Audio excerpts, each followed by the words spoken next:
Hi everyone. Today in this session I'll be going to discuss about an experiment called as a two-stage RC coupled amplifier.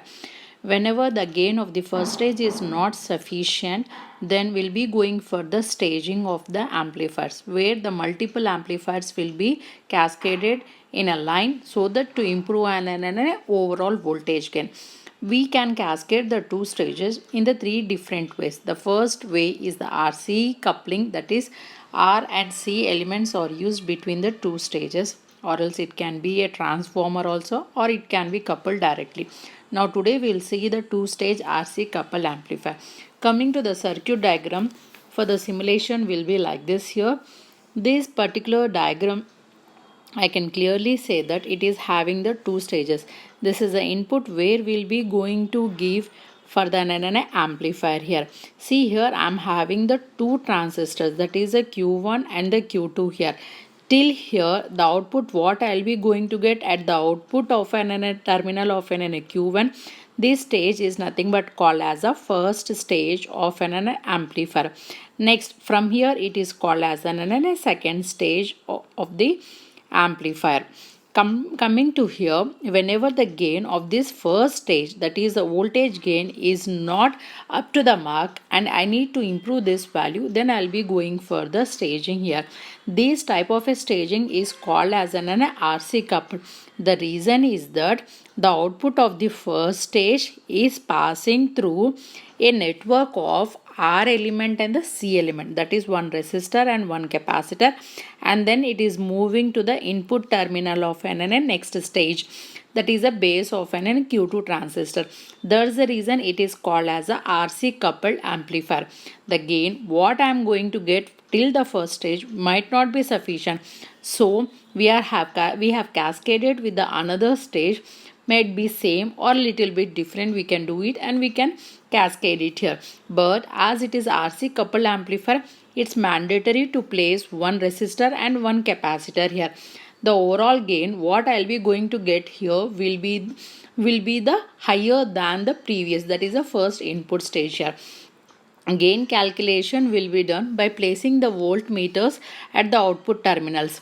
See here carefully, I have placed two voltmeters, that is a V here, that is the collector terminal of Q1 and Q2.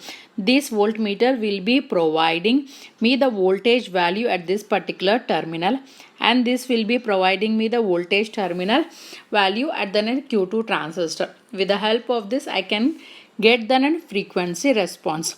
Now I have placed the two voltmeters, one is the green and one is the blue color. So when I am simulating this circuit, I'll be going to get the two curves, one regarding to the first stage and another regarding to the second stage. So I am having the two curves, one regarding to the first, another regarding to the second one. Now when you are seeing here carefully, the gain of the first stage, that is a green line, is little bit low than the second one. The reason is because of the staging. I can improve the gain. We can prove this here. Let us take the simulation part and see it. The circuit has been already designed in a multi-sim simulator. The circuit will be like this. I have designed it already.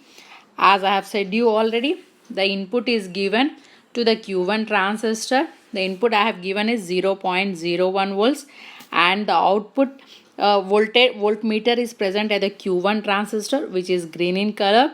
This is passing to the second transistor base terminal through a resistor, here 4.7 kilo ohms and a capacitor of 10 microfarad, and at the output terminal of the second stage one more voltmeter is present here. Now I am interested to calculate directly the frequency response. That's the reason the mode I have selected here will be the AC sweep mode. I am not going for the interactive, but I am directly going for the AC sweep here. This AC sweep will be going to give me the plot of frequency and gain, which will be in the dBs. We already know that gain is nothing but ratio of output voltage by input voltage here. For various ranges of the frequencies, we are going to consider the change in the output voltage with a change in the input frequency. That is nothing but the frequency response. I am just clicking on the run button it will be generating me a graph. This graph here is called as a frequency response because it is going to give me the plot of frequency versus the voltage gain, which will be in the dB. Now I have got the four curves. One is of phase and one is of the magnitude. We are interested to calculate only magnitude part. That's the reason here I have considered only the two. When I am taking the split mode here, see the green one is of the first stage. The gain what I have got is 37.4 dB here. This is a maximum gain which is attained here. Similarly, if I am considering the gain in the midband region of a second stage, that is the overall stage. This when I am calculating the gain at the Q2 transistor collector, this will be the complete one. The final gain of the complete circuit here. Here I have got as 50.515 dB. This improvement, there is a lot of improvement in the gain. We are seeing here carefully that not only the gain but also the bandwidth has been increased here. When you want to calculate the values, so 50.5 is a maximum value what you have got it. So in this case what I am going to take, I will be calculating the bandwidth at 3 dB down. So when I am considering the values, I will be starting with the 4 dB down here. So 50 minus 4 is nothing but 46 dB. So I am starting with the 46 dB. So I will be starting here with these values, that is for 79.4 I have got as 45.5 dB. Slowly I will be going to take different values. See, when you are clicking on the curve here, you are going to get a value of frequency and the gain here like this. I am starting from the lower band, moving slowly through the mid band region and reaching to the higher band region. Like this, a group of frequencies curves values will be taken and it will be plotted on a semi-log graph. In semi-log graph, here I will be taking frequency on one side and the magnitude on the other side. When you are taking the frequency on the one side, you are going to see that here the width is going to be increased with the 10 times for 1 unit here. Clear with this? This is would be the semi-log. At one side it is a logarithmic value, the other side it is a normal. That's the reason it is called as a semi-log graph.